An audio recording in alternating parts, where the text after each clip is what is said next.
সামাজিক যোগাযোগ মাধ্যমে শাকিব খান ও অপু বিশ্বাসের নেপাল সফরের কিছু ঘনিষ্ঠ ছবি ভাইরাল হওয়ার পর বিষয়টি নিয়ে নানা আলোচনা চলছে। এবার এ নিয়ে মুখ খুলেছেন শাকিব খানের দ্বিতীয় স্ত্রী শবনম বুবলি।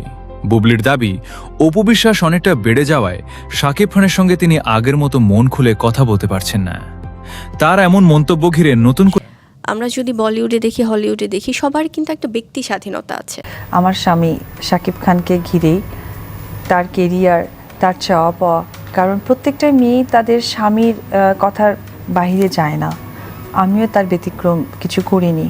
হয়তো আমি ব্যক্তি জীবনে একজন হয়তোবা নায়িকা, যেহেতু আমার সাথে শাকিবের যখন পরিচয় হয়েছে তখন একটি নায়িকার পরিচয়ের মধ্য দিয়েই পরিচয় হয়েছে, কিন্তু আমি সবসময় মনে করি স্বামী অলওয়েজ সে স্বামী, তার স্থান সবসময় উপরে। তার জন্য তার চাওয়া পাওয়া এবং তার যে কথাগুলো সবসময় আমি পালন করার চেষ্টা করতাম। কতটুকু পেরেছি বা পারছি এখন, বাট চেষ্টা করতাম যে ও কি চায় বা ওর ভালোটা কি কিসে হয় সেটা খুব করতাম।